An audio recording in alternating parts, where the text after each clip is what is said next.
Oke, sambil nunggu yang lain, kita mulai saja ya.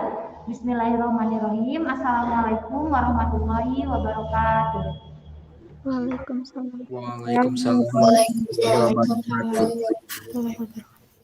Alhamdulillahirrahmanirrahim. Hari ini kita dapat berjumpa kembali meskipun secara tatap maya ya. Semoga kita semua dalam keadaan sehat walafiat. Nah, semoga pembelajaran hari ini kita bisa berjalan dengan baik dan lancar. Nah, sebelum mulai pembelajaran, alangkah baiknya kita berdoa terlebih dahulu. Berdoa dimulai.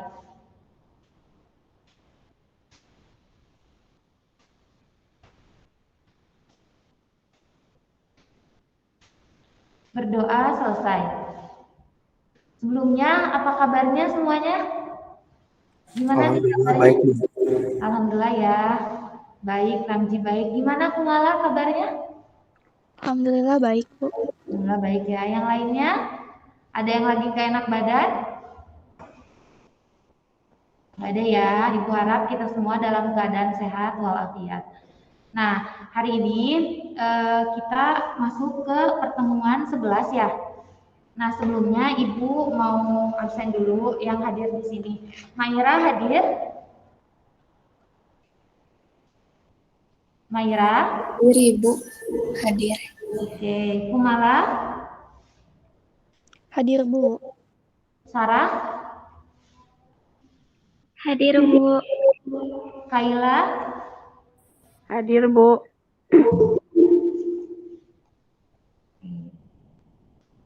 Ramzi? Hadir, Bu. Kemudian Naila? Hadir, Bu.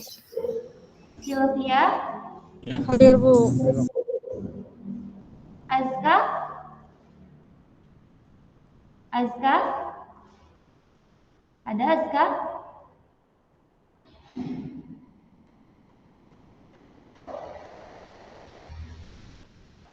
Yang hadir baru 8 orang ya.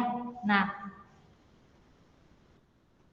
sebelumnya Ibu tidak lelahnya mengingatkan pada kalian UKBM-nya ya. Nah di sini beberapa dari kalian sudah tuntas, yang sudah tuntas UKBM itu. Bentar Ibu cek dulu ya. Nah yang sudah tuntas itu ada Asti hadir? Belum ya, belum join. Kemudian Azka Sapara sudah tuntas sampai UKBM 3 LK 6. Kemudian Kumala sudah ya. Kemudian Maira juga sudah. Kemudian Afzal juga sudah. Kemudian Naila juga sudah ya. Kemudian Ramzi juga sudah selesai. Kemudian Reni dan Sylvia. Itu yang sudah tuntas sampai UKBM 3 LK 6. Nah, buat teman-teman yang lain bagi yang belum, ini ya segera diselesaikan tugas UKBM-nya karena kalau ditunda-tunda nanti makin banyak ya. Nah, itu untuk UKBM. Nah, hari ini Ibu akan melanjutkan materi pertemuan sebelumnya mengenai indeks harga. Nah, sebelumnya Ibu izin share screen terlebih dahulu ya. Sebelumnya share screen Ibu sudah terlihat belum? Terlihat, Bu. Nah, sudah terlihat ya. Kemarin kita membahas mengenai indeks harga. Di sini ada yang masih ingat apa itu indeks harga? Ayo dibuka bukunya. Buku ekonomi halaman berapa ya? Ada yang pegang buku? Aku, Bu. Ya boleh dibuka bukunya ya.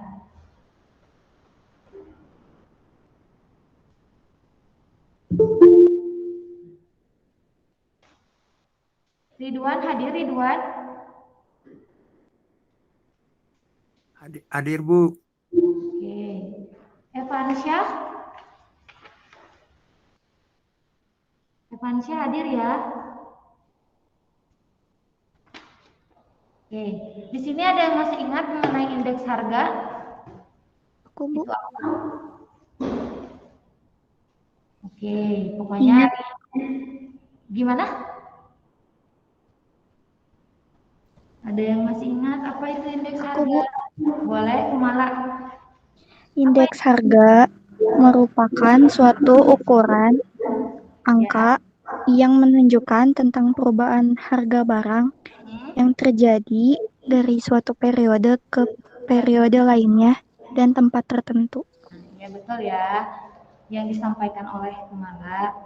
Oke, hari ini pada materi indeks harga dan inflasi, ini yang akan kita bahas.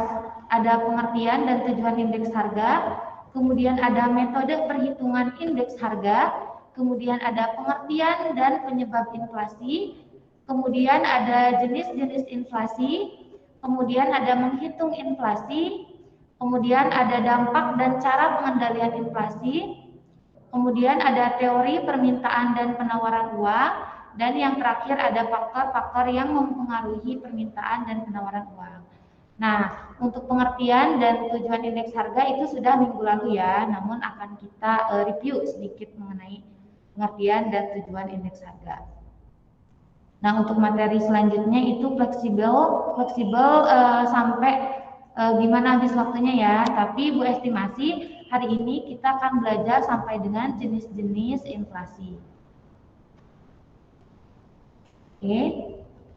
Nah, selanjutnya ini kita review kembali ya bahwa apa itu indeks harga? Indeks harga merupakan suatu ukuran atau angka yang menunjukkan tentang perubahan harga barang yang terjadi dari suatu periode ke periode lainnya dan tempat tertentu. Jadi kan harga itu tidak selalu tetap ya, ada kalanya setiap barang itu mengalami perubahan. Ada harga-harga yang naik, barang-barang yang harganya naik, ada juga yang tetap. Sebetulnya ketika harga itu naik, tidak masalah ketika pendapatan atau penghasilan setiap warga itu, setiap masyarakat itu juga naik. Nah, yang menjadi masalah di sini yakni ketika pendapatannya itu tetap, penghasilannya itu tetap, namun harga mengalami kenaikan. Jadi sebetulnya ketika harga itu naik dan penghasilan masyarakat itu juga naik, itu tidak akan terjadi masalah. Yang menjadi masalah itu adalah ketika harganya naik namun penghasilannya itu tetap. Nah, beberapa barang kan di Indonesia ini selalu mengalami perubahan ya. Contohnya harga barang apa aja nih yang selalu mengalami perubahan dari tahun ke tahun? Coba ada yang disebutin, barang apa kira-kira? Sarah? Kira-kira apa nih barang apa yang tiap tahunnya mengalami kenaikan? Emas, Bu, emas. Nah, iya emas juga bisa, Ridwan ya. Kemudian barang apa lagi nih? Misalkan kebutuhan pokok. Apa? Kebutuhan Cabai, pokok. Bu. Nah, iya cabai. Terus apa lagi?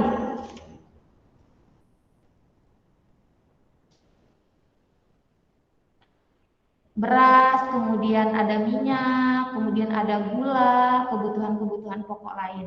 Nah, jadi seiring biaya hidup itu bertambah, harga semakin naik gitu ya. Harga semakin naik, kemudian tapi pendapatan masyarakat itu tetap, itu akan menjadi masalah nantinya ya. Oke, sampai pengertian di sini ada yang ingin ditanyakan? Bu, kenapa bisa terjadi indeks harga gitu, bisa berubah gitu, Bu?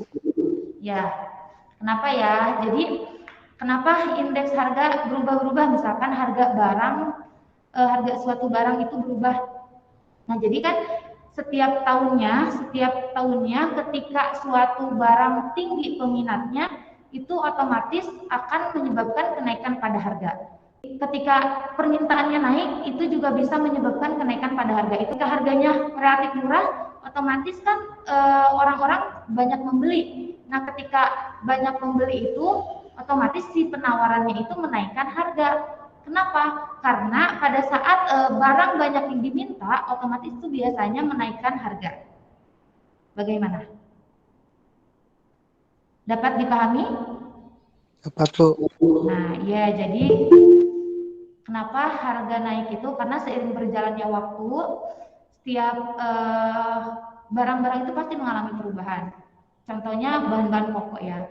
Kayak misalkan beras, tahun 2000-an itu 1 liter itu berapa gitu kan. Tahun sekarang kan udah 8.000, 9.000, 10.000 gitu. Karena sampai pengertian, kita lanjut ya. Nah, kemudian di sini ada tujuan indeks harga. Nah, tujuan indeks harga yang pertama masukkan dalam menetapkan kebijakan ekonomi. Nah, kenapa sih indeks harga menjadi masuk menetapkan kebijakan? Karena indeks harga itu menggambarkan suatu kondisi perekonomian suatu negara. Nah, ketika suatu negara itu mengalami kemajuan atau kemunduran, itu bisa dijadikan acuan, dijadikan apa ya? Pedoman gitu bagi menentukan kebijakan. Nah, nantinya itu akan berkaitan dengan kebijakan fiskal dan moneter. Kemudian yang kedua, ada mengetahui faktor-faktor yang menyebabkan kemajuan dan kemunduran ekonomi. Nah, seperti yang kita singgung ya, ketika ekonomi suatu negara itu maju, kita bisa dilihat nih kira-kira dari harga-harga misalkan. Ketika harga itu naik, permintaan itu berkurang, itu bagaimana kondisi perekonomiannya itu kita bakal tahu gitu. Itu disebabkan oleh faktor apa saja, itu kita akan kelihatan. Nah, kemudian yang ketiga, ada mengukur tingkat kemajuan ekonomi masa sekarang dan sebelumnya. Nah, otomatis ketika kita mengetahui indeks harga tahun ini, misalkan ya, 5 tahun ini, misalkan 5 tahun ke depan, kemudian 5 tahun ke belakang itu, kita akan tahu karena pada saat indeks harga itu, kita menghitung indeks harga itu membandingkan antara indeks harga periode dihitung dengan periode sebelumnya. Nah, kemudian ada menggambarkan perubahan harga barang dan jasa pada periode tertentu. Nah, ini udah jelas ya, ketika indeks harga itu menghitung harga barang, perubahan harga barang, kita juga jadi tahu nih bagaimana gambaran dari perubahan harga barang itu. Misalkan seperti yang udah disebutin tadi, harga beras berubah bagaimana, kemudian harga minyak berubah itu bagaimana, dan harga barang lainnya. Kemudian ada menghitung tingkat inflasi. Nah, kita bisa mengetahui ini melalui indeks harga konsumen. Nah, indeks harga konsumen itu kan indeks harga perbandingan harga perubahan harga barang itu secara eceran ya, secara konsumsi gitu. Jadi kita bisa mengukur tingkat inflasi melalui indeks harga konsumen. Itu akan dibahas mengenai nanti di materi inflasi. Sampai sini cukup jelas. Apa ada yang ingin ditanyakan terlebih dahulu? Nah, di buku juga ada ya. Bentar. Nah, di buku juga ada ini mengenai tujuan perhitungan indeks harga sebagai petunjuk atau indikator yang dapat digunakan dalam mengukur kegiatan ekonomi secara umum. Nah, kita bisa lihat nih, apakah kegiatan ekonomi ini sedang melemah atau sedang berputar gitu ya, sedang aktif. Kemudian indeks harga perdagangan besar dapat memberi gambaran tren atau kecenderungan dalam perdagangan. Nah, ketika indeks harga perdagangan besar itu kan mengetahui gitu bagaimana beberapa barang dalam jumlah yang besar gitu dalam grosir beda dengan konsumen. Kemudian di sini ada indeks harga konsumen dan indeks harga biaya hidup dapat digunakan untuk penetapan gaji dan perubahannya. Kemudian ada sebagai pedoman pembelian bagi perusahaan-perusahaan yang memiliki persediaan dalam jumlah besar dan teratur. Nah, sebagai perusahaan itu bisa mengetahui nih melalui persediaannya. Ketika persediaannya harganya lagi naik, otomatis persediaan di perusahaan juga akan dikurangi. Nah, seperti itu. Kemudian jika gejala harga naik secara terus-menerus, pembelian atau pengadaan persediaan dapat dipercepat. Nah, sebaliknya jika harga cenderung turun, pengadaan persediaan dapat ditunda. Kemudian ada lagi indeks harga yang berlaku bagi petani yang dibayar dan diterimanya merupakan gambaran apakah petani semakin makmur atau semakin melarat. Kemudian yang terakhir, indeks harga umumnya digunakan pedagang dalam kebijakan penetapan harga dan penentuan jumlah persediaan. Nah, sampai sini ada yang ingin ditanyakan? Atau sudah cukup jelas? Ibu rasa sudah cukup jelas ya. Oke, kita next ke bagian selanjutnya. Nah, macam-macam indeks harga. Di sini ada indeks harga konsumen, indeks harga yang diterima dan dibayar oleh petani atau biasa disebut indeks harga produsen. Kemudian ada indeks harga perdagangan besar dan kemudian ada indeks harga saham.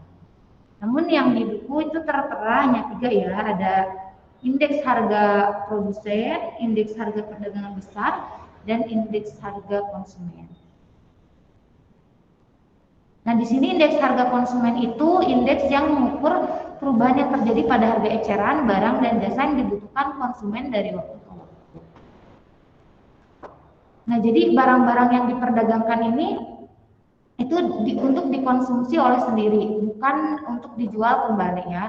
Nah, biasanya ini tuh tergolong ke dalam beberapa kelompok. Ada kelompok makanan, kemudian ada perumahan, sandang, dan aneka barang lainnya. Nah, dari data harga konsumen ini dapat diolah pula indeks bahan pokok atau IBP yang terdiri atas beras, kemudian ikan asin, minyak goreng, gula pasir, minyak tanah, sabun, tekstil, dan lain-lain.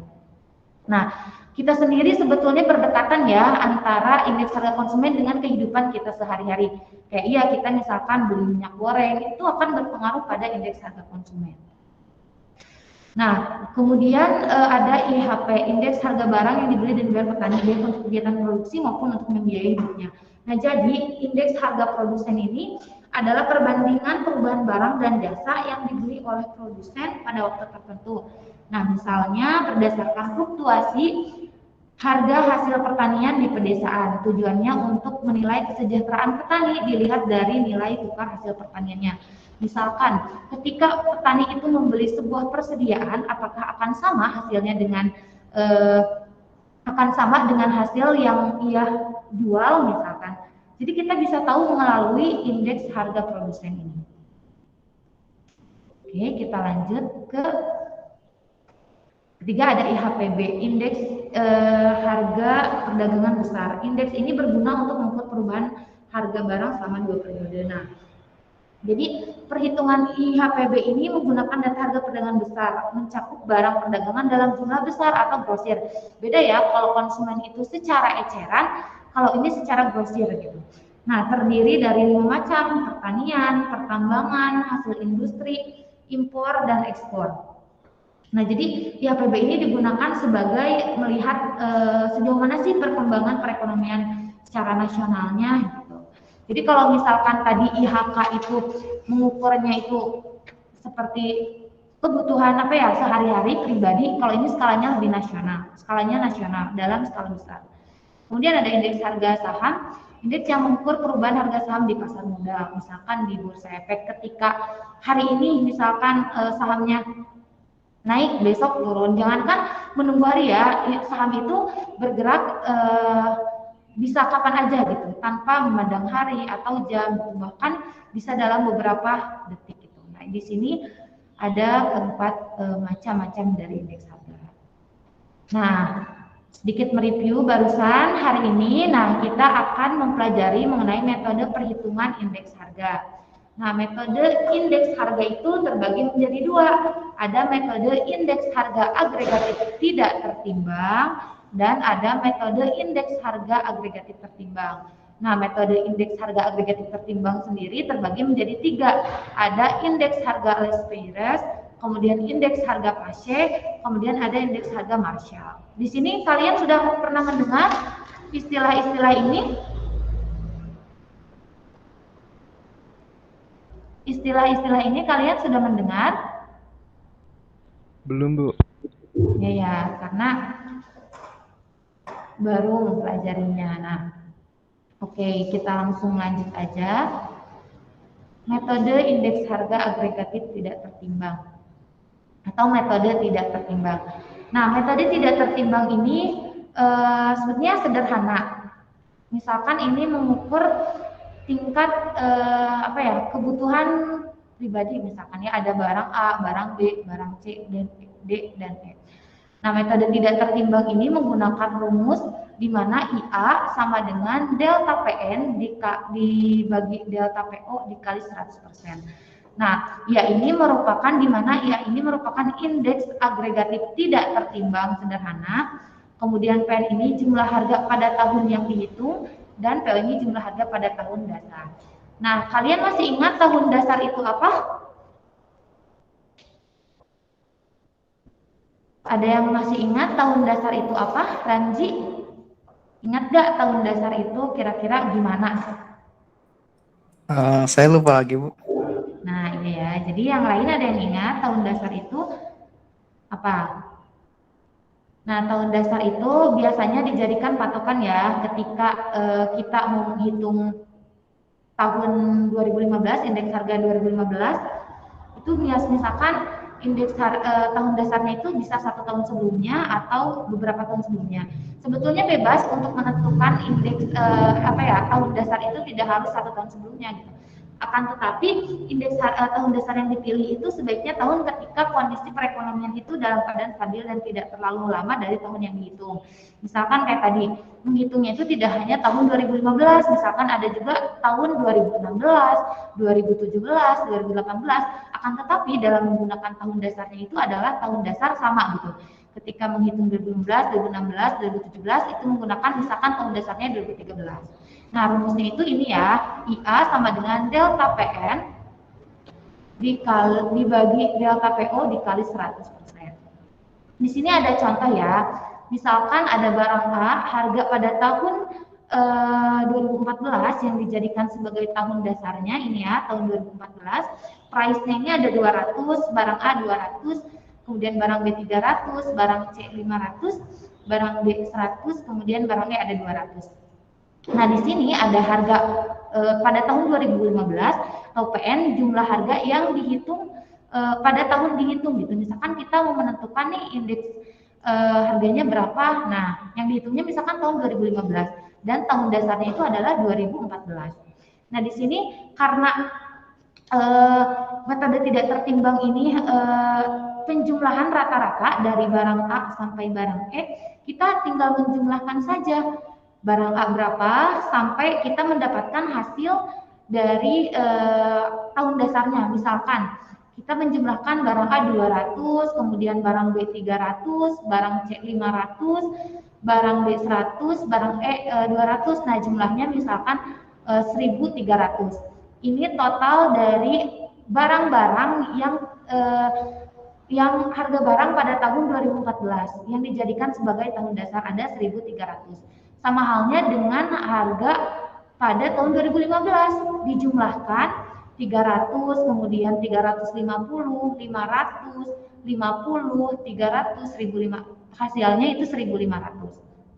Kemudian kita tinggal memasukkan saja ke dalam rumus ya yang tadi pada harga tahun dihitung dibagi dengan harga pada tahun dasar. Nah, di sini harga tahun yang dihitungnya itu totalnya itu sigmanya itu ada 1.500, kemudian dibagi ke 1.300 ke tahun dasar, kemudian dikali 100. Hasilnya 115,38%. Nah, jumlah persenan ini itu beda-beda ya, ada yang menggunakan persen, ada yang tidak, tapi itu hasilnya sama saja. Sampai sini paham cara menghitung metode tidak tertimbang? Indeks harga metode tidak tertimbang. Ini ya, Ibu ya, perlihatkan kembali. Jadi metode perhitungan indeks harga itu ada harga agregatif tidak tertimbang dan ada tertimbang. Nah, yang barusan ini itu dinamakan metode tidak tertimbang. Nah, di buku itu rumusnya P0N sama dengan delta PN dibagi delta PO dikali 100. Itu sama aja ya, kayak IA, indeks agregatif tidak tertimbang sederhana. Jadi banyak nih versinya dari metode tidak tertimbang itu yang istilah-istilahnya itu beda. Tapi itu sama saja. Sampai sini jelas? Jelas, Bu. Bu, aku mau nanya, Bu. Boleh.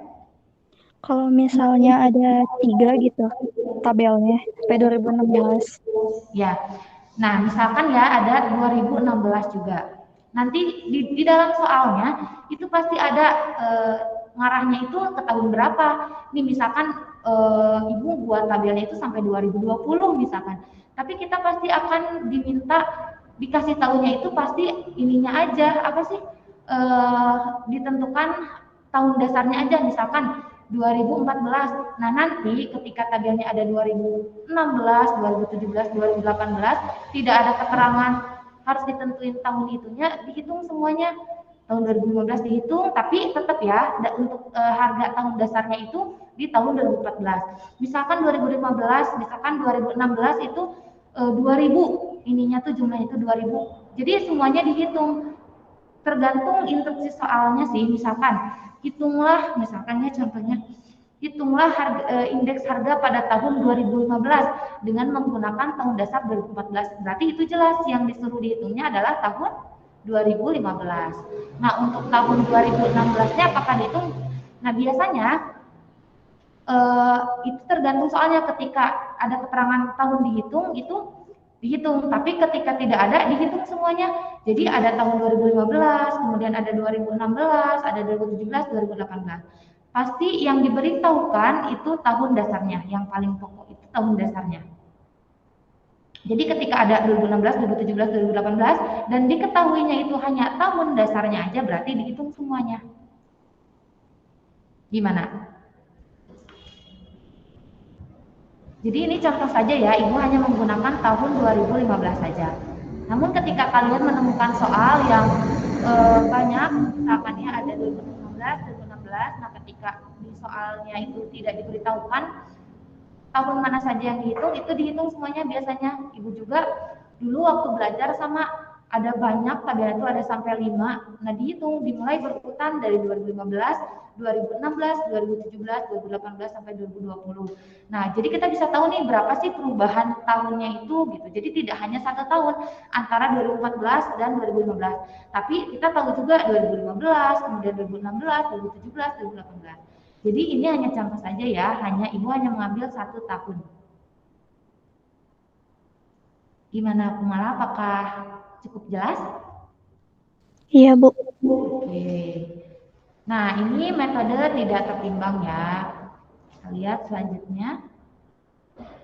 Nah, di sini ada indeks harga tidak tertimbang dengan metode agregatif sederhana. Ini sama halnya dengan yang barusan ya, dengan yang IA itu indeks yang sebelumnya. Nah, di sini samanya itu di sini di angka indeks harga atau price. Nah, di sini rumusnya sama seperti yang di buku nih. Kayak IP sama dengan delta PN sama dengan delta PO dikali 100. Nah, di sini kan Ibu sudah bilang ya bahwa sebetulnya untuk tidak tertimbang menggunakan metode agregatif sederhana ini ada banyak istilahnya, ada yang IA, kemudian ada yang IP, kemudian ada yang P0, kemudian N. Jadi emang beda-beda gitu ya. Nah, kemudian di sini ada IP. IP itu apa sih? Nah, IP ini indeks harga tidak tertimbang. Kemudian rumus ini sama kayak harga dihitung, angka indeksnya, kemudian harga pada tahun dasar.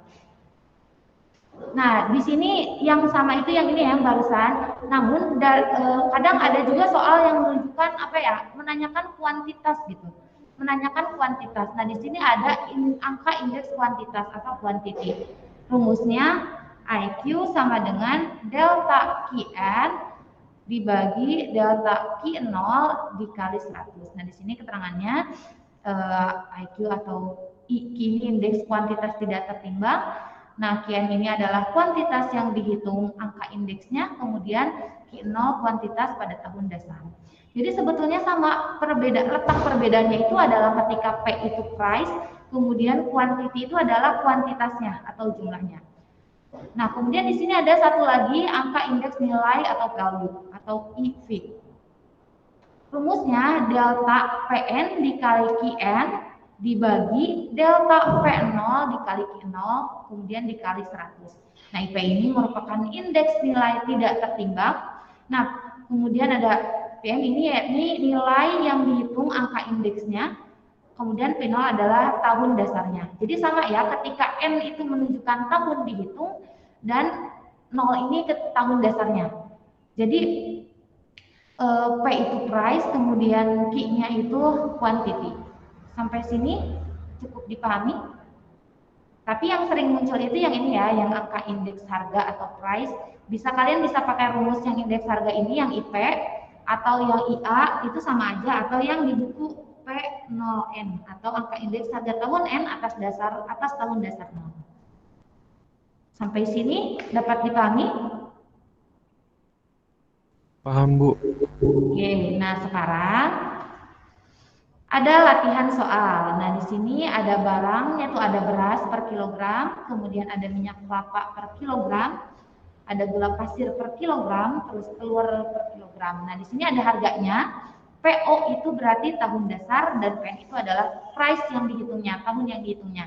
Beras pada tahun dasarnya adalah 1000, kemudian ada PM-nya itu 1200, kemudian minyak kelapa 1300, kemudian pada harga dihitung itu 1400, gula pasir 1500, 1650, kemudian telur 1600, kemudian ini pada tahun dihitungnya 1750. Nah, di sini sudah ada jumlahnya, totalnya dari keseluruhan harga pada tahun dasar dan harga pada tahun dihitung. Kita bisa lihat ya, dari tahun ke tahunnya itu mengalami kenaikan. Ada harganya itu misalkan beras dari 1000 jadi 1200. Nah, ini mengalami kenaikan sebesar 200. Nah, namun ketika kita ingin menghitung indeks harga dengan menggunakan metode tidak tertimbang, itu menggunakan rumus yang barusan. Nah, berdasarkan data pada tabel di atas, maka indeks harga tahun 2015 dengan tahun 2013 adalah, nah ini ya ini Ibu kayaknya salah deh. Harusnya 2014 ya. Jadi bentar Ibu ini dulu. Ibu perbaiki dulu. Tapi di sini tahun dasarnya itu 2014.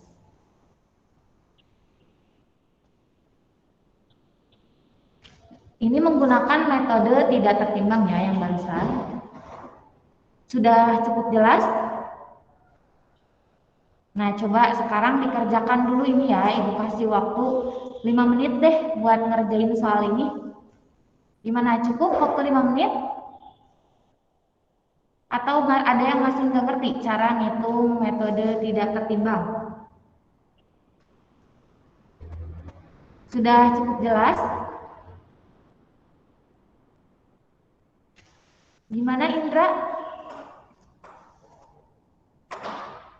Sudah cukup jelas ini soalnya? Cara menghitungnya ada yang masih bingung? Bu, bisa balik ke rumus yang tadi nggak, Bu? Mau saya boleh. screenshot dulu. Yang ini aja berarti ya? Iya. Nah, boleh. Udah, Bu. Udah. Oke, ini rumusnya. Nah, ini soalnya ya. Wah, hasilnya 11111 bukan? Nah, ada yang udah ya. Kita coba lihat. Kita tunggu yang lain dulu deh. Ada yang hasilnya beda nggak? Barusan Kumala bukan? Iya, Bu. Nah, Kumala hasilnya berarti 111,11 ya. Gak tahu, pokoknya mah 11111 aja, Bu. Yang lain ada yang beda nggak sama Kumala?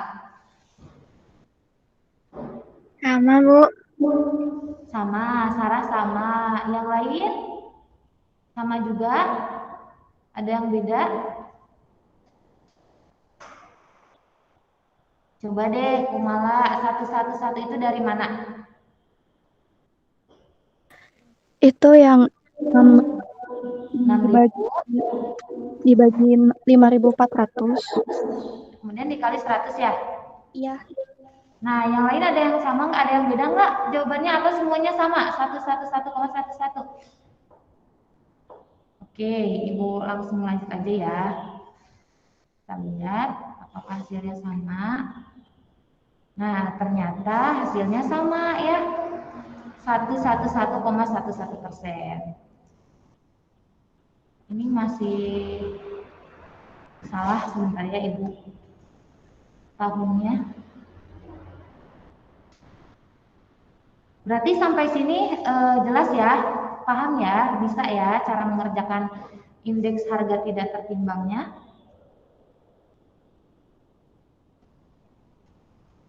Ya, Kumala udah bisa ya. Yang lain juga udah bisa kan ya? Oke, jadi jawabannya betul ya. 111,11%. Oke, kita lanjut ya. Bentar, aduh ini apa ya? Tadi restart.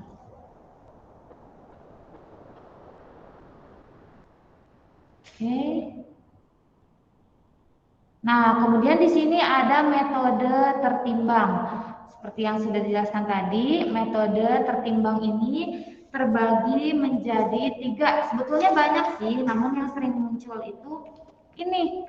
Ada indeks harga less Payres, kemudian indeks harga Pache, kemudian indeks harga Marshall. Nah, di sini ada rumusnya, di mana IL sama dengan delta PN dikali delta Q0 dibagi delta P0, kemudian delta Q0 dikali 100%, di mana ya ini indeks last Payres-nya. Kemudian ini typo. Ini ada PN-nya, ini jumlah harga pada tahun yang dihitung masih sama. Kemudian P0-nya harga pada tahun dasar, Q0-nya adalah kuantitas pada tahun dasar. Rumus ini mudah dipahami, boleh di screenshot dulu. Ya, jadi ingat-ingat aja, N itu, P itu price, dan N-nya itu adalah tahun yang dihitung. 0 itu adalah tahun dasar gitu. Jadi ketika ditanyain tahun berapa, kemudian tahun dasarnya berapa, itu bisa dimasukkan. Nah, di sini ada kuantitinya, ada kuantiti 0 atau kuantiti tahun dasar, dan ini juga sama kuantiti tahun dasar. Kemudian rumus yang kedua. Rumus yang kedua itu juga bedanya itu terletak pada kuantitinya. Yang dihitung less Payres itu adalah kuantiti pada tahun dasar, dan pada indeks harga Pache itu adalah pada tahun kuantiti yang dihitung pada tahun yang dihitung. Bedanya di sini kadang suka kebalik ya. Ingat-ingat aja ketika less Payresnya itu berarti kuantitinya itu tahun dasar, pada Pache itu adalah kuantitinya pada tahun dihitung. Rumusnya ini hampir sama dengan yang tadi kan, dengan yang tidak tertimbang. Ada P, kalau tidak tertimbang kan itu PN per P0, sigma PN dibagi sigma P0. Nah, di sini ada tambahan ya, ini ada kuantitinya. Jadi ketika indeks harga tidak tertimbang itu menghitung P-nya saja. Nah, last Payres ini adalah menghitung last Payres, Pache, kemudian Marshall, ini menghitung kuantitinya juga. Nah, yang rumus itu yang tertera di sini. Kemudian yang terakhir ada indeks harga Marshall. Ini sigma PN dikali Q0 ditambah Qn per sigma P0 dibagi Q0 dikali Q0 ditambah Qn dikali 100, di mana IM ini merupakan indeks Marshall. Kemudian PN ini adalah jumlah harga pada tahun yang dihitung, P0 harga pada tahun dasar, jumlah kemudian Q0 kuantitas pada tahun dasar, dan Qn ini adalah kuantitas pada tahun dihitung. Jadi diingat-ingat ya rumusnya. Nah, di buku juga ada halaman 123. Di buku bisa dilihat halaman 123. Ada beberapa metode perhitungan indeks harga agregatif tertimbang. 2 diantaranya adalah metode last Payres, kemudian dan metode Pache. Kedua metode ini sering digunakan oleh berbagai lembaga untuk menghitung angka indeks termasuk oleh Badan Pusat Statistik. Jadi yang sering muncul itu ya ini last Payres dan Pache. Nah, yang pertama ada metode perhitungan indeks harga last Payres. Nah, metode last Payres ini merupakan perhitungan angka indeks tertimbang dan faktor penimbang jumlah pada tahun dasar. Nah, faktor penimbangnya itu ini tahun dasar. Nah, kalau misalkan Pache ini tahun kuantitas yang pada tahun yang dihitung. Bedanya di situ antara last Payres dengan Pache. Nah, di sini ada contoh soalnya juga. Kita bisa lihat di sini ilustrasi perhitungan indeks harga dengan menggunakan metode last Payres. Nah, di sini ada jenis buah, pisang, melon, nanas, pepaya, jeruk. Kemudian ada P0-nya, ada harga pada tahun dasarnya pada tahun 2015, ada pada tahun 2016, PN-nya, kemudian ada 2015 Q0-nya. Kenapa di sini tidak muncul misalkan QN misalkan? Nah, karena pada indeks harga last price itu tidak menghitung QN-nya, tapi Q0-nya. Makanya di sini yang muncul itu adalah kuantiti pada tahun dasar. Sampai sini paham? Nah, jadi pada bedanya itu ya, last price itu kuantitinya itu tahun dasar, pasca itu kuantiti tahun dihitung. Di sini ada contohnya, jumlah PN. Nah, misalkan nanti di soal itu munculnya hanya tabel tahunnya saja, hanya tahun 2015 P0, misalkan 2016 PN, kemudian 2015 ada Q0-nya. Nah, misalkan nanti kalian menemukan soal semacam itu, PN Q0 itu belum muncul. Nah, kalian tinggal dijumlahkan saja, mencari PN dan Q0. Dikalikan antara PN dengan Q0. Misalkan ini, PN-nya itu adalah 9.000 dikali Q0 670, maka hasilnya adalah 6.030.000 misalkan. Nah, sama halnya dengan yang P0 Q0. Di sini dikalikan antara P0-nya itu misalkan 8.600 dikali dengan Q0-nya itu adalah 670, maka hasilnya adalah 5.762.000. Dibuka ya bukunya. Nah, kemudian nanti ditotalkan juga harga semua ininya, harga rata-rata semua buahnya, jenis buahnya. Nah, di sini dapat diketahui bahwa PN Q0-nya ini totalnya ini adalah 13.040.000. Nah, yang Q0 Q0-nya ini adalah 12.367.000. Nah, nanti tinggal dimasukkan aja ke rumus. Nah, indeks harganya 100, 2015 itu 100. Nah, IHL last price-nya itu adalah dibagi antara 13.040.000 dibagi 12.367 dikali 100. Nah, sampai sini paham? Ini hasilnya ada ya, 105. Meskipun harga kelima jenis buah tersebut secara rata mengalami kenaikan sebesar 5,44%. Nah, coba Ibu lihatkan contoh. Oh, ini langsung ke latihan. Sampai sini penjumlahan, cara menghitungnya jelas tidak? Yang ini nih, last price, kemudian harga pasca, kemudian hasil, kemudian ada Marshall. Jadi kalian dari tabelnya itu tinggal ditambahin kalau misalkan diketahuinya itu adalah Q0 dan Q-nya aja. Nah, tapi di sini kan Ibu ini udah ada ya, P0-nya berapa, kemudian Q0-nya berapa, PN-nya berapa, ini tahun 2019 dan tahun 2020. Nah, coba kalian sekarang cobalah hitung indeks harga dari data di atas ini menggunakan semua metode pengerjaan. Ibu minta metode ini dulu deh, metode last price dulu. Gimana? Apa dapat dipahami?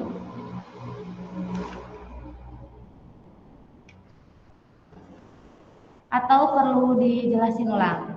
Nah, jadi rumusnya itu ini di buku ada ya contohnya. Jadi kalian tinggal mengkalikan ini aja, PN dikali Q0. Nah, kita bisa lihat PN kali Q0. Nah di sini PN-nya itu ada 2.200 untuk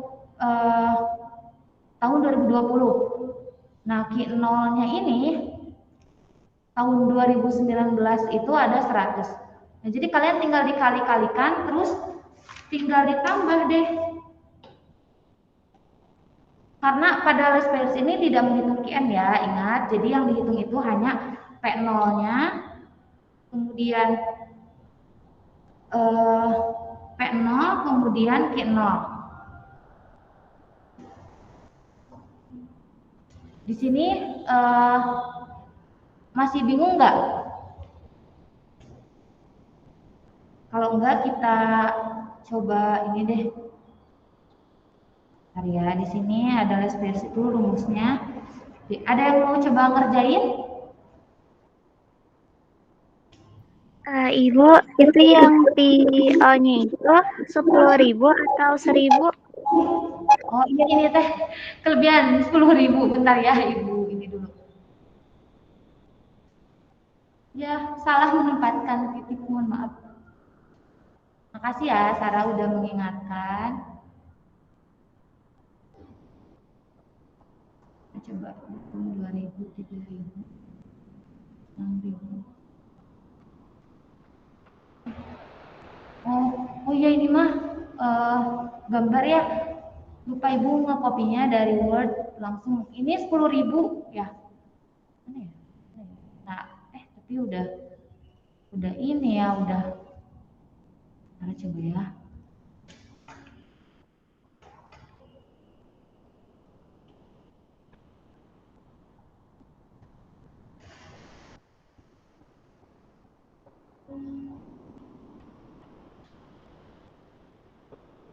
Ini ya. Ya, harusnya itu kan 2.000 ditambah 1.500, 3.500, 4.500, 7.000, 10.000. Ya, ini harusnya 10.000 ya.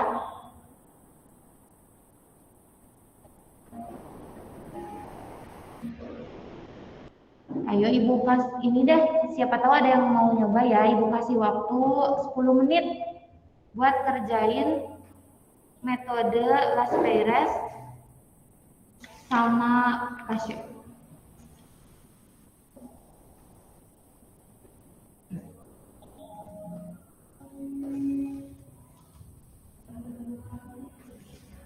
Ya. Bu, maaf mau nanya tadi jadinya pakai metode apa Bu? Tadi kurang jelas di sayanya. Oh, pakai metode yang ini.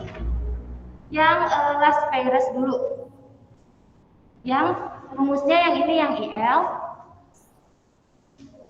Nah, yang ini dulu indeks harga Las Perez. Baik Bu, terima kasih. Ya, sama-sama. Ya, coba yang itu dulu ya, metode itu dulu ya. Nanti kalau ada yang udah, bilang lagi kayak tadi. Ibu kasih waktu 10 menit. Bentar ya.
Kalau ada yang nggak ngerti, ditanyain aja ya.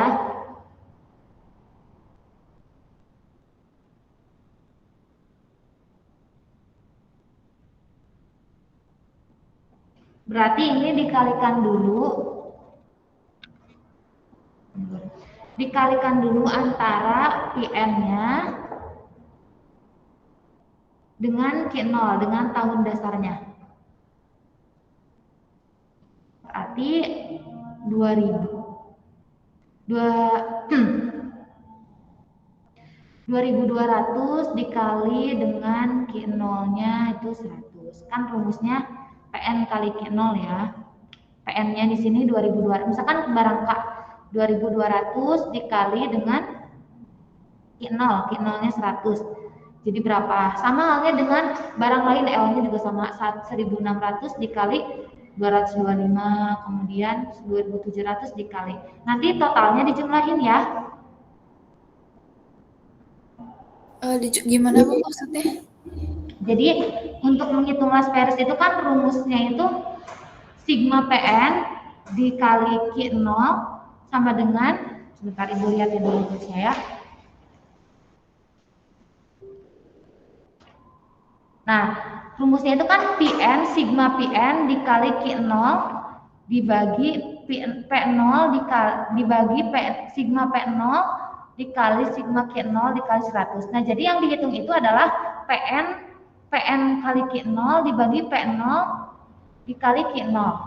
Jadi rumus itu dimasukin dulu, yang ini nyari dulu antara PN-nya dan Q0-nya.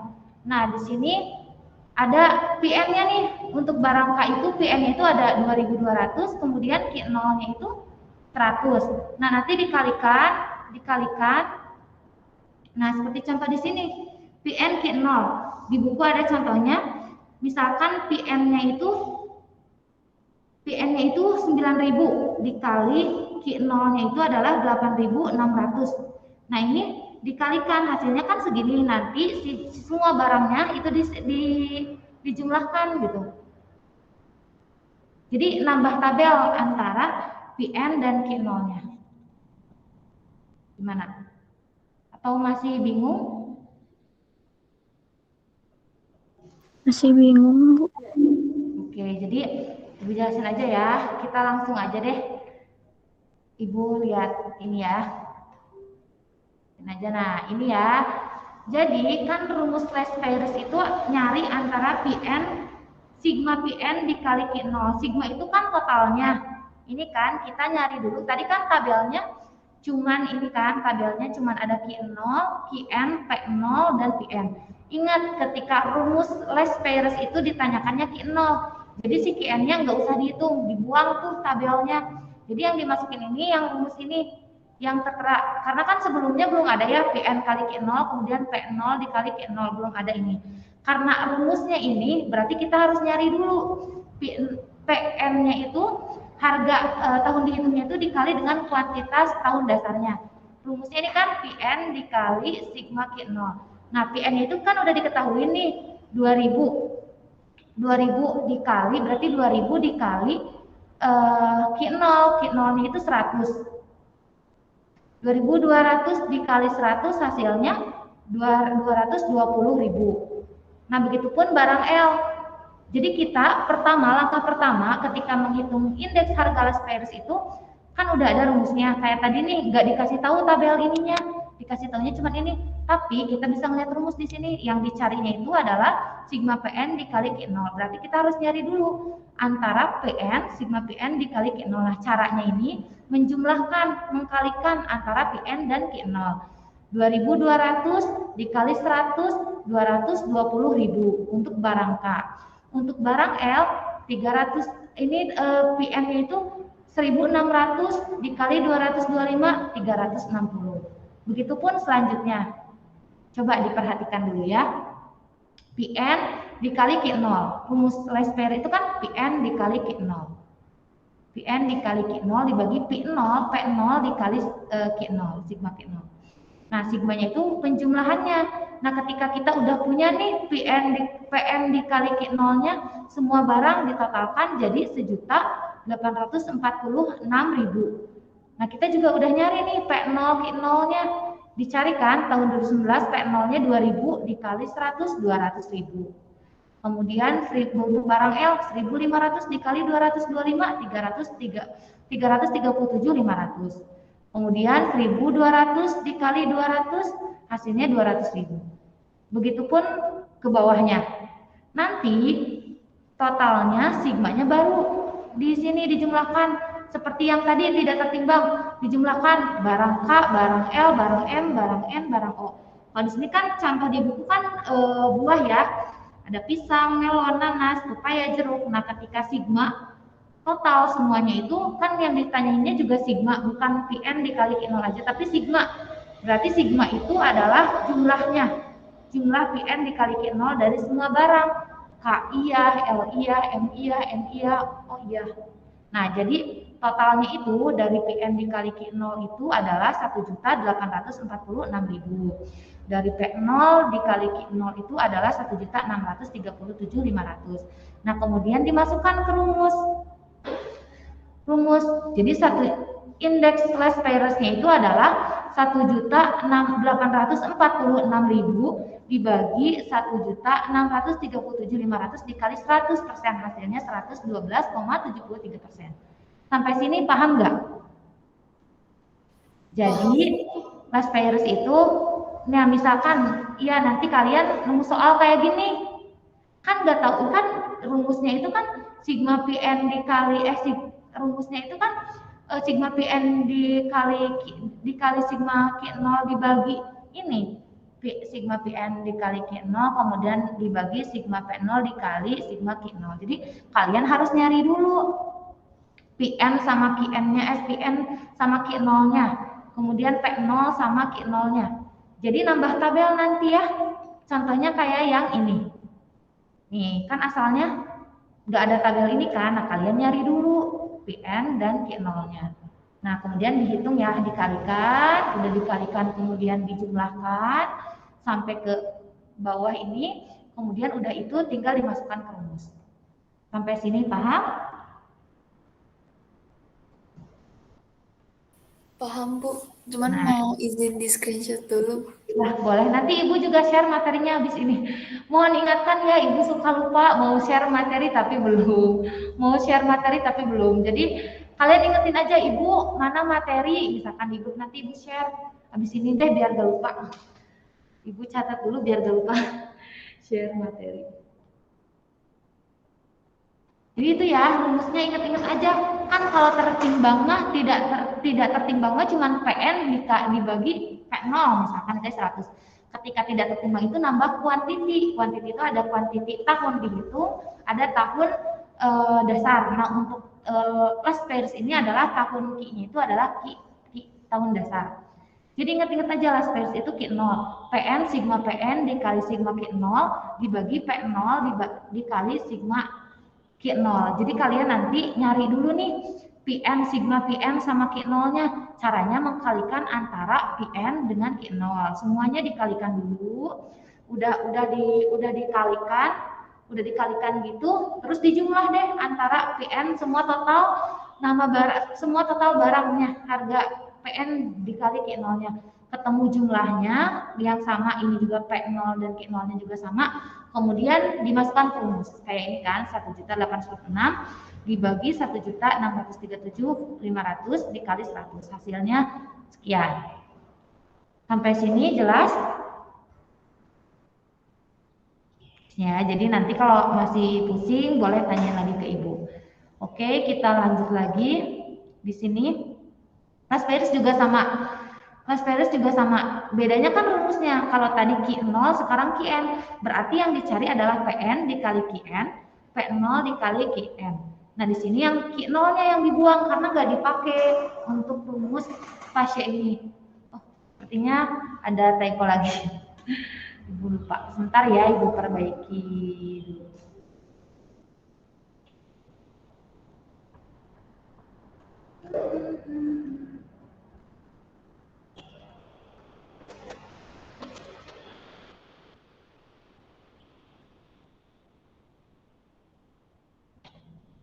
Kalau ini udah ngerti belum?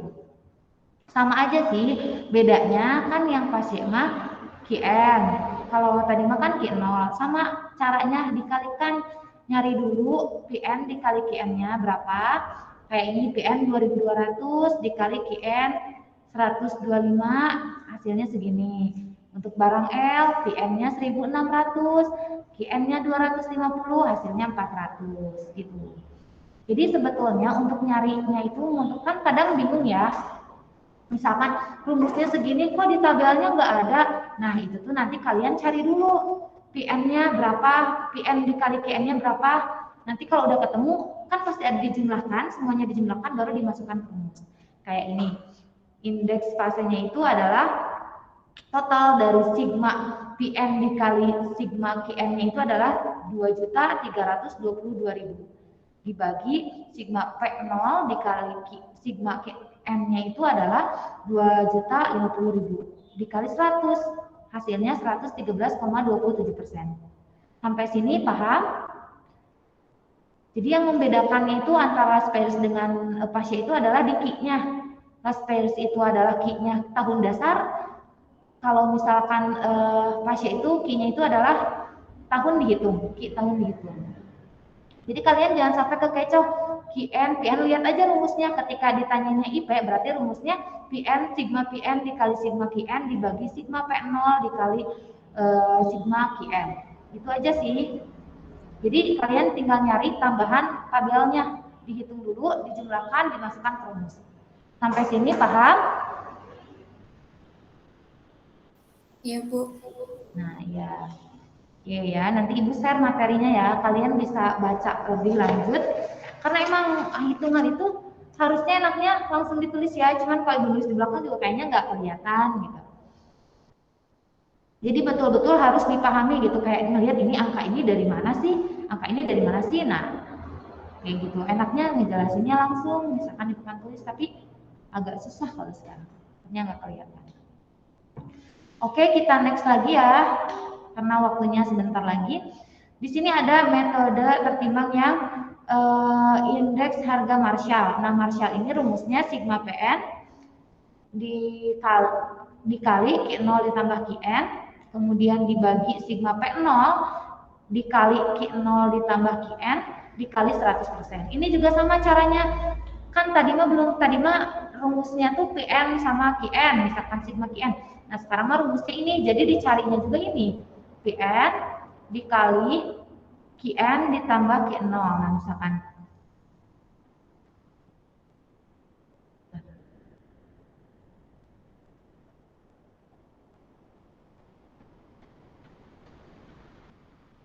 ini kalian paham nggak? Kalau ngelihat ini. Jadi sama ya dengan Marshall, dengan Pasha, dengan Las Peres. Jadi ketika kalian nemu rumus ini langsung dicari karena yang udah diketahuinya itu ada QN ditambah Q0 itu nanti dijumlahkan kan. Tadi ada QN sama Q0 karena belum ada misalkan di tabelnya. Nah, kalian jumlahkan dulu. Jadi pasti yang ketahuan tabel pas awalnya itu ada P0, ada PN, kemudian ada QN, ada Q0. Nah, kalian tinggal sesuaikan aja dengan rumusnya. Ketika ditanyanya IM, rumusnya ini sigma PN dikali Q0 ditambah QN, kalian cari langsung PN dikali QN ditambah Q0. Pertama berarti cari QN dan Q0-nya dulu ditambahkan. Kayak tadi, misalkan Q0-nya berapa, QN-nya berapa dijumlahkan. Kemudian dikalikan dengan PN misalkan 2200. Jadi 2200 dikali 225 hasilnya 495.000. Nah, semuanya dijumlahkan sama KLMNO gitu. Ntar mah bisa beras, minyak, bawang, apapun nama barangnya itu dijumlahkan, sigmanya baru dimasukkan ke rumus. Gimana? Sampai sini paham? Ada yang ingin ditanyakan terlebih dahulu? Jadi kita nyari yang ditanyain aja rumusnya, lihat rumusnya. Ketika tabelnya tidak tersedia berarti dicari PN, misalkan kayak tadi nih. Kan di contoh di soalnya kalian pasti nemu nanti soalnya kayak gini. Belum tahu nih ininya cuman segini tabel yang tersedianya. Nah, nanti menyesuaikan dengan rumus. Ketika rumus Lesper berarti sigma PN dikali Q0 berarti nanti dijumlahkan PN kali Q0 berapa. Terus dijumlahkan, udah dapat jumlahnya dimasukkan. Jadi tergantung sama rumusnya nanti, sama yang ditanyakannya nanti. Misalkan yang ditanyakannya Pasha berarti pakai rumus yang Pasha. Ditanyakannya Marshall berarti pakai rumus yang Marshall. Tapi untuk cara perhitungannya semuanya sama. Melihat dari ini data yang tertera, tinggal dikalikan, ada yang dijumlahkan. Kalau ini kan ada yang dijumlahkan antara Q0 dan QN-nya. Berarti dijumlahkan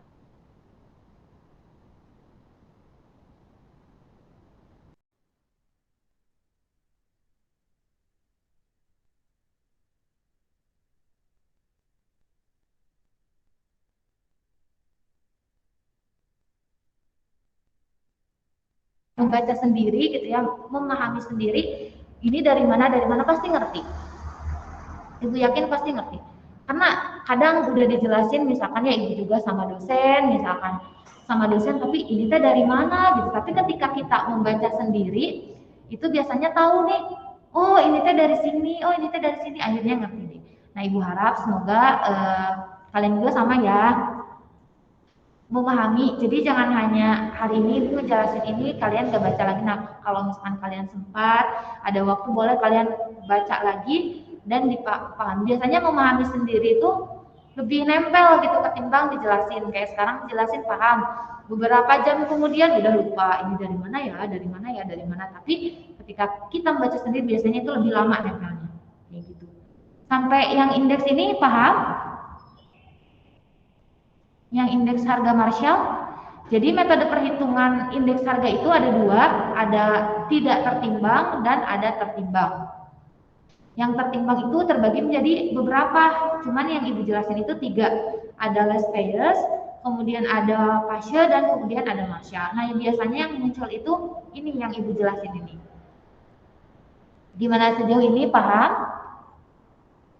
Belum ada pertanyaan sih Bu, cuman siapa tahu nanti kalau mau nyobain ngerjain ada pertanyaan nanti saya PC aja Bu.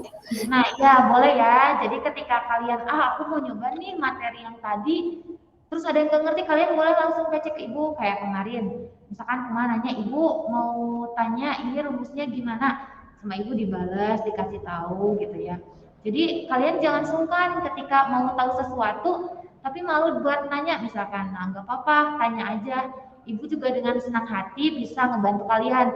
Takutnya kan kalau ngejelasin gini ibu juga kurang jelas gitu. Tapi ketika satu-satu gitu, insya Allah ibu lebih lebih fokus gitu buat ngejelasinnya kayak gitu. Jadi ibu anggap sampai sini kalian paham ya. Oke, kita lanjut ke materi selanjutnya karena masih ada waktu 12 menit lagi. Nah, di sini sekarang kita masuk ke inflasi. Kalian pasti udah sering banget ngedengar inflasi. Ya, di berita, di mana-mana. Nah, inflasi itu apa? Nah, salah satunya kita lihat nih di sini, perkembangan indeks harga konsumen atau inflasi. Nah, kenapa sih indeks harga konsumen atau inflasi? Karena kan untuk mengukur tingkat inflasi itu menggunakan indeks harga konsumen. Nah, di sini kita nih ada berita resmi dari BPS pada 3 Februari 2020. Pada Januari sekian, kemudian sekian gitu kan. Di sini ada beberapa kasus dari inflasi. Nah, sebelum membahas ini hanya sedikit gambaran aja ya. Kalau inflasi di Indonesia itu berfluktuasi, naik turun gitu ya tiap tahunnya. Nah, di sini kita langsung masuk ke pengertian dan penyebab inflasi.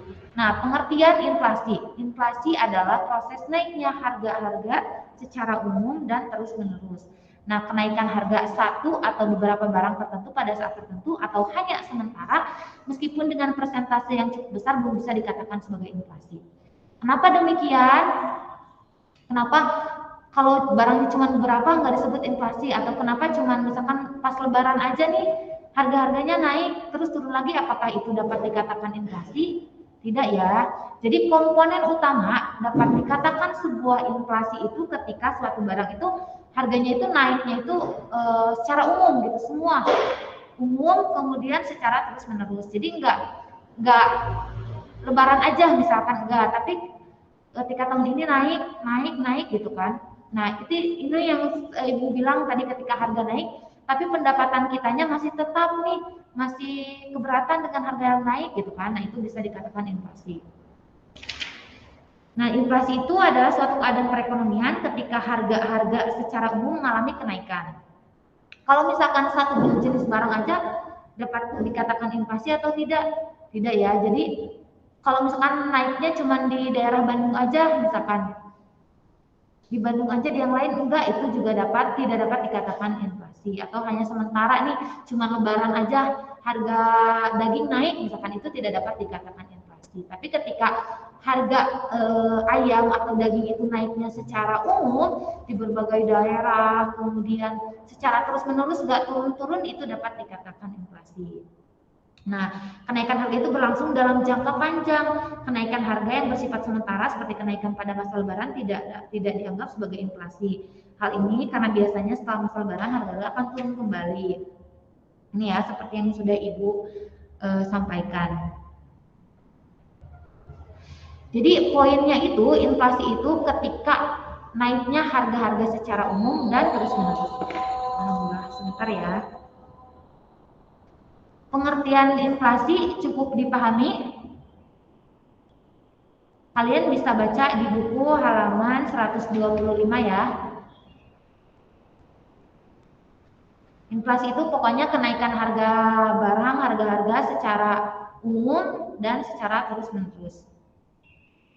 Kalau bersifat sementara itu tidak dapat dikatakan inflasi, contohnya pas lebaran aja, katanya juga pas lebaran aja, atau pada saat tahun baru aja, enggak. Tapi pada saat jangkanya itu panjang. Misalkan 5 tahun, 10 tahun, 15 tahun itu dapat dikatakan inflasi. Nah, kemudian di sini ada pengertian inflasi sudah paham? Udah, Bu. Udah ya. Pengertian inflasi sudah paham, kita lanjut ke penyebab inflasi. Nah, penyebab inflasi ini ada 3, yang di buku ada 3, ada inflasi tarikan, ini tuh tarikan,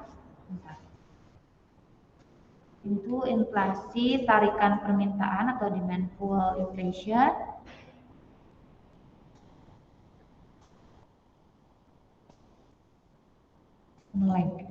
Nah, di sini ada demand inflasi tarikan permintaan atau demand pull inflation, kemudian ada inflasi dorongan biaya produksi atau cost push inflation, dan ada inflasi karena jumlah uang yang beredar.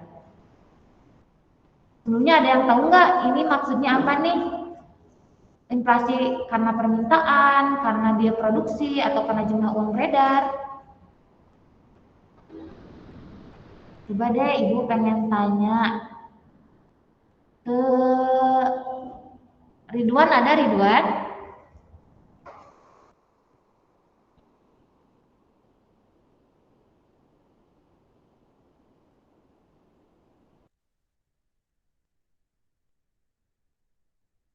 Nah, nggak apa-apa ya, salah juga. Inflasi tarikan permintaan. Nah, di sini ada di buku halaman 126. Inflasi tarikan permintaan. Kita lanjut aja deh. Ya, karena waktunya belum habis. Nah, di sini penyebab inflasi ada inflasi, aduh ada yang typo lagi. Bentar ya. Betul masih ingat. Inflasi tarikan permintaan demand pull inflation, naik jumlah permintaan melebihi kemampuan berproduksi. Jadi kenapa menyebabkan inflasi? Ini yang pertama, karena ketika permintaan itu banyak, otomatis harga itu pasti naik, dari segi penawaran pasti naik gitu kan, pasti naik, makanya terjadi inflasi. Nih di kurva ini kita lihat ada Q sama Q1. Ketika permintaan itu banyak, itu bergeser ke Q1, sedangkan penawarannya tetap, suplainya tetap, maka akan menciptakan harga baru, jadi harganya naik. Permintaan naik, kemudian harga naik, maka akan menyebabkan inflasi. Ini ya. Nah, mula-mula permintaan masyarakat digambarkan oleh kurva D atau demand, dan penawaran digambarkan oleh kurva S. Nah, jumlah barang yang diminta adalah Q0, misalkan ini ya, Q0 awalnya. Nah, kemudian permintaan itu naik dari D1, dari D ke D1 misalkan. Nah, sehingga kurva permintaannya itu bergeser ke kanan dan Q-nya pun bertambah gitu. Dari Q0 bergeser ke Q1. Nah, akibatnya adalah harga bergeser dari P0 ke P1. Jadi ketika inflasi disebabkan oleh tarikan permintaan, ketika inflasi itu banyak permintaan, harga naik, itu dapat dikatakan dapat menjadi penyebab inflasi.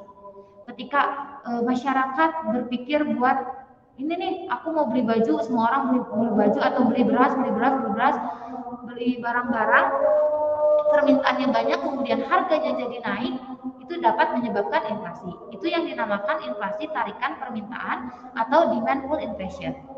Sampai sini paham? Jadi ketika Q permintaannya itu 0, asalnya Q0,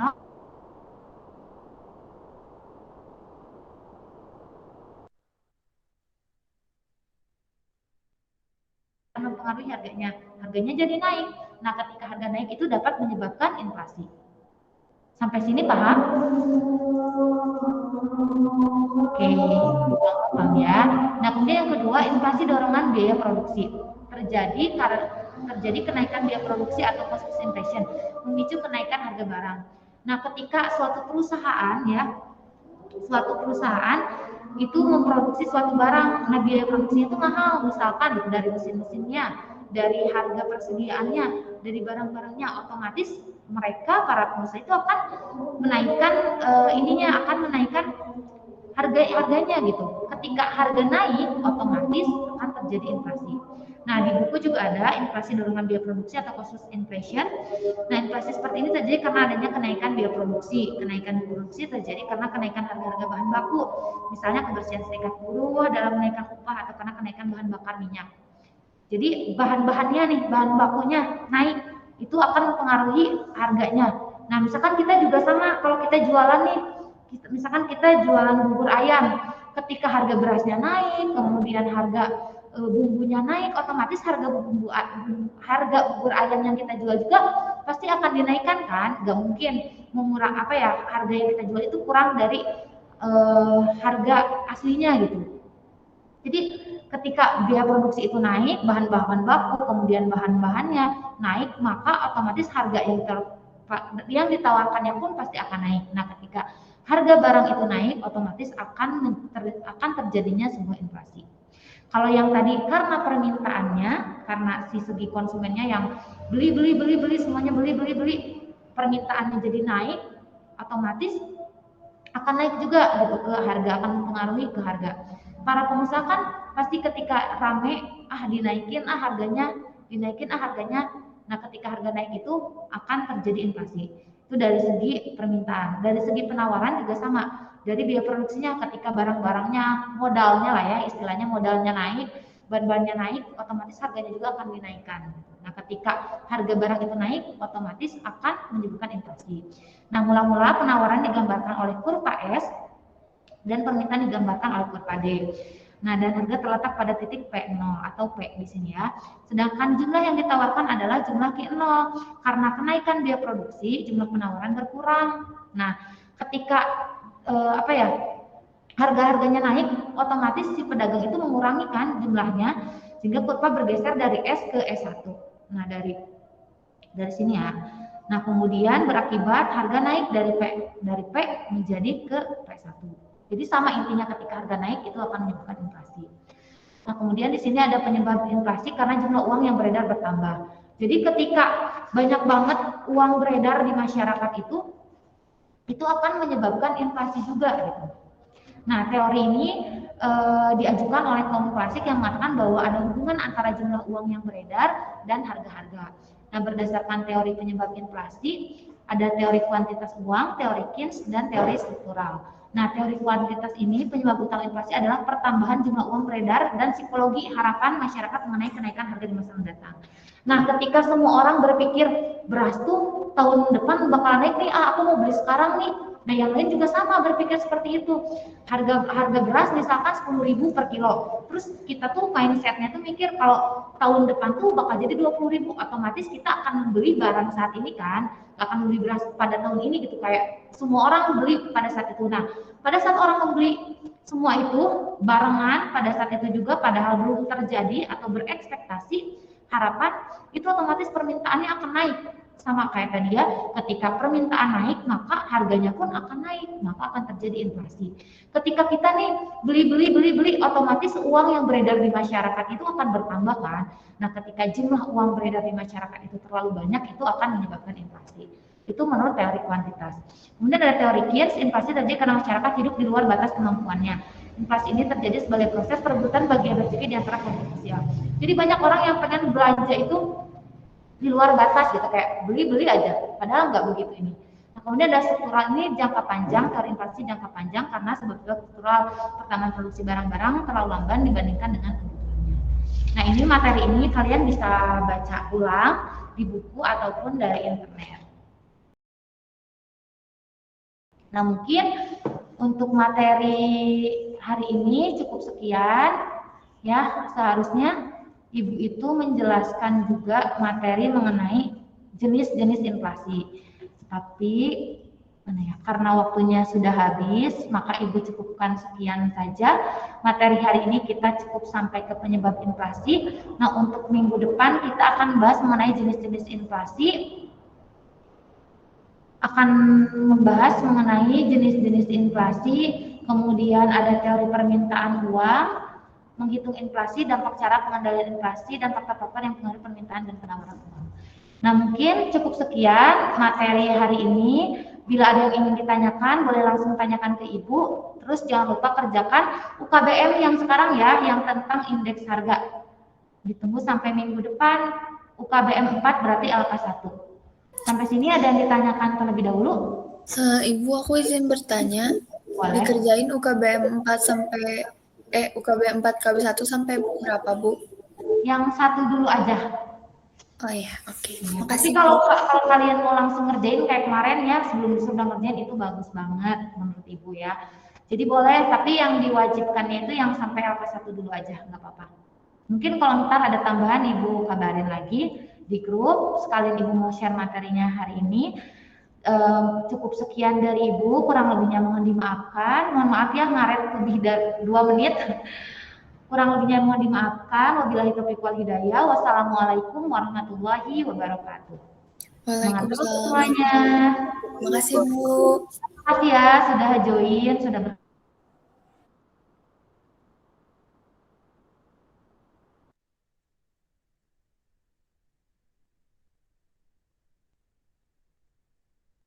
Ramzi, Kumala, kasih ya sudah bergabung.